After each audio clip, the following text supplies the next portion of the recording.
Hello my dears, and welcome to my channel. I am very happy and grateful that you have chose to spend your time with me. Before we meet our deck, I wanted to let you know about the many ways you can support my channel. Like the video if you enjoyed it, subscribe so that I can appease the mighty algorithm and be seen by more people and grow. If you want to be notified of a new video that I have released, click on the notification bell. Buy me a coffee. The link is below and above in my banner. Check out Crone's shop and peruse my wares. It's still a work in progress, and I'm adding and changing things all the time. The proceeds from coffee and shop go back into buying decks to review for this channel, and I make no profit from this endeavor. And with that being said,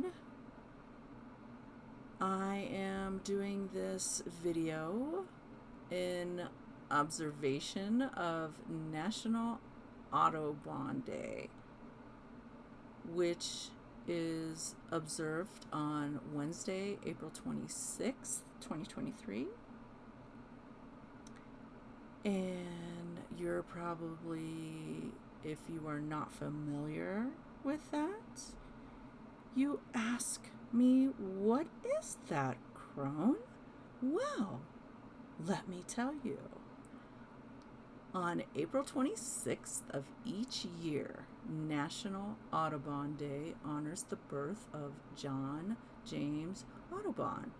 He was born April 26, 1785, and died January 27, 1851. He was a French-American naturalist, painter, noted for his extensive studies of American birds and his detailed illustrations of the birds in their natural habitats. And I thought that was pretty interesting. So, for that, I decided to do the Crow Tarot because it is a bird. So, this deck was created by MJ Cullinane, and it was published by US Game Systems on January 4th, 2019. So it's been around, and it is a pretty popular deck, and it retails for $24.95. So the box itself is 5.5 height, length is 3.5, and the width of the box is 1.75, weighs 13.6 ounces, and it does have the thumb indentations on it, so you'll be able to pull it apart. It has stackability with the title on each side except for the bottom. And on the back gives you a couple of teaser cards and a little bit of blurb of what the deck is about. Okay, so open this baby up, and you are given a small guidebook, which we'll check out later. And there's nothing inside the boxes themselves, so we'll put that aside. Alright, so the back of the cards, I'm just going to go with feathers due to the theme. And as you can see, they're not going to give away any reversals. So if you do work with reversals, you're pretty good. And the cards themselves are bigger than your traditional, as you can see. And they are 5 inches height, 3.25 length, and the deck itself is 1.5. Alright.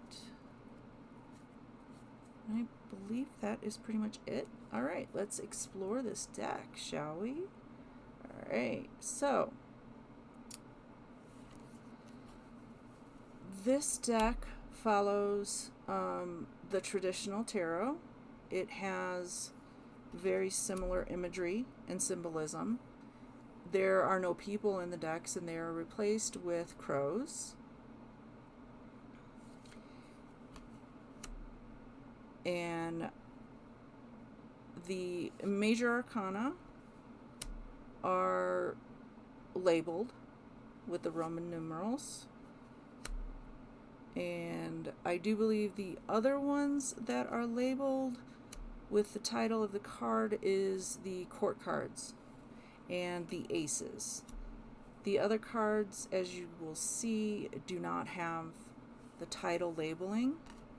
So you're going to have to rely on the suit and how many wands are in the suit, how many swords are in the card, pentacles and cups, so on and so forth. And MJ has produced other decks, the Urban Crow Oracle, the Wise Dog Tarot, the Guardian of the Night Tarot, the Grimalkin Curious Cat Tarot, the Roar Oracle, and the Fox Hoxa Tarot. I'm sorry if I said that wrong. And the Treasures from Above, which is a yes-no oracle. And this deck was MJ's first published deck, and she won the 2019 Carta Awards with this deck. Alright, so as you can see, title for the wands. We'll go through the wands now. And see, no title. So you'll have to go by the number of whatever, like I said.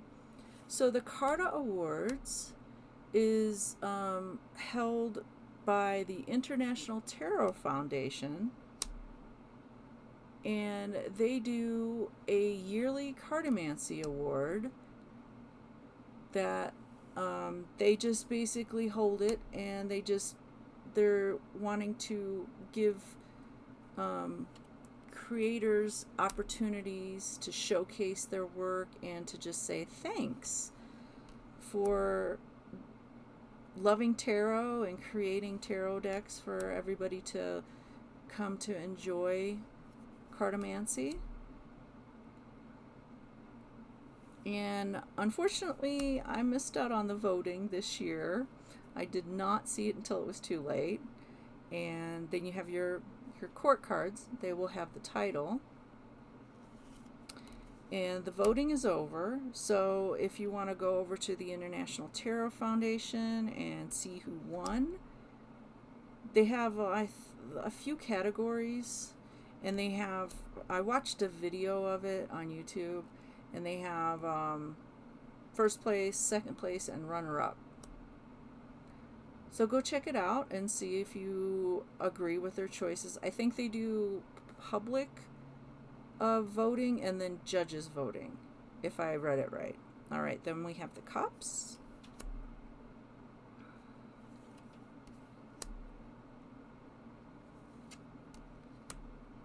And I do believe that MJ has said that she has combined in this deck urban and crows. So that does explain a lot of the imagery. But I still love this deck. If you love crows, you are going to love this deck. And you got your page. And all of the knights have a horse in it, and the king and queen have crowns. But it's kind of still hard to tell which is the king and which is the queen. I mean, if you look at the imagery, I'm sure you'll be able to figure it out. But at first glance,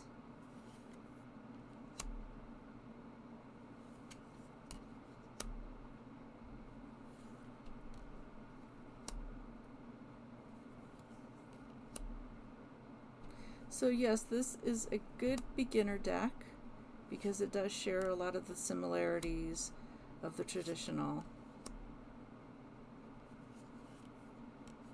Major Minor Arcana. It has very similar imagery.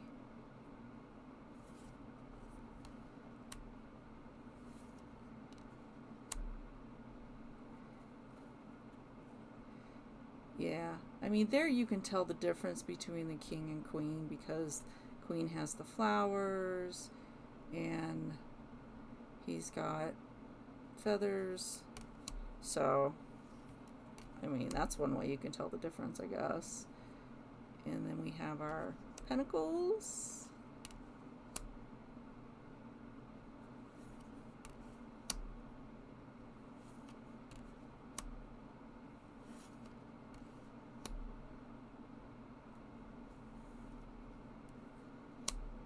Yeah, I do think that this would be a good intuitive deck as well, because it has plenty of illustrations and imagery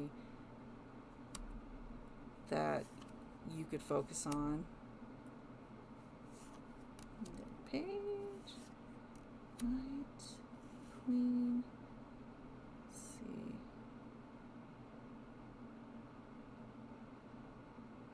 Yeah, I'm just trying to see if I could pick out, because they both have flowers, but she's got a bunny rabbit and he's got apples. So I guess you just have to work with the cards for a while to really, if you were just working with the imagery. Yeah. All right, so we have our guidebook. And she has produced a separate guidebook. This is just one that she's included with the deck. She's came out with 3 editions of the guidebook, and the newest one, with each edition, she has added more goodies. So the 3rd edition came out in January of this year on the 23rd. Okay, so we have the intro, and she goes into how the deck came about and what she does for daily use. She pulls 3 cards, but it's basically up to you how you want to, if you do a daily draw, how you want to do it. I sometimes do a daily draw where I do a main card and then I ask for clarifiers, because a lot of the times when you get one card, you're looking at that going, okay, I'm going to shelf that for the day and then come back in the evening. With doing 2 clarifiers, it gives you a little bit more, something to focus on, instead of just sitting there looking at your card and going, I have no idea what you're trying to tell me. All right then, so with the Major Arcana, she goes into keywords, an element, and upright and reversals. And she does that with all of the Major Arcana, same thing. And then she goes into the Minor Arcana, where she does group all of the wands together. That includes the court cards, because some creators will separate the court cards from the rest of them. Sometimes they won't. But she has chosen to loop them all together, and she does it with keywords and element for the suit and not individual. So you have your King of Wands with meaning, and then you have your reversal. And as you can see, it's done that way. There's no pictures. She's done the suit, the cups, same thing. And then you have your swords, same thing. I'm just going to do a quick flip through. Then you have your pentacles, same thing. And then at the end of it, she gives you a nice little crow tarot spread. And then on the next few pages, she just goes into what each card represents. And then she does her little blurb. And you can pause and read that if you like. I try to give a background for the creator to kind of showcase what they've done before they've done their, their background and stuff like that. But she did such a big blurb, I'm not going to read it because I'm sure you'd not want to hear it, but you can read it on your own time.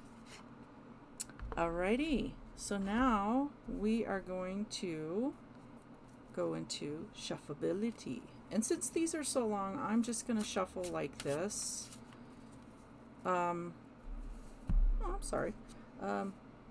Flexibility. Cardstock is pretty solid. So that's good. And you can shuffle any way that you like, but I'm going to shuffle this way because they are long. And yeah. Alright, I'm going to pick one card. See what the crow has to tell us. Oh, that one's sliding, so. Ooh, 8 of Wands.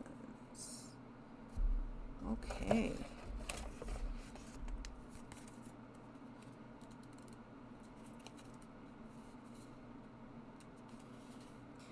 The crow flies swiftly through the air on currents of energy brought by the 8 Wands.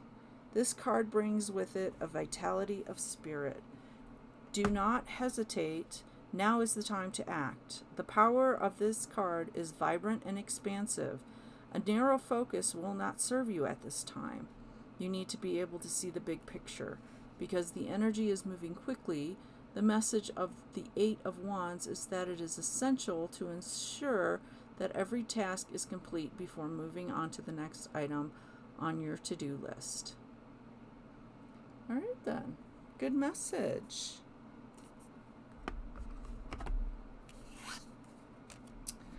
All right, so that is pretty much it, all that I have for the lovely Crow Tarot. And go ahead and let me know your thoughts about the deck in the comments below. Did you like it, love it, hate it, gonna go get it? Let me know if you do buy the deck. Any feedback on the video, any deck you'd like to see in a future video, let me know and I will see what I can do. And once again, thank you so much for spending your time with me, and I hope you will join me for another video. Until then, take care and goodbye, my dears.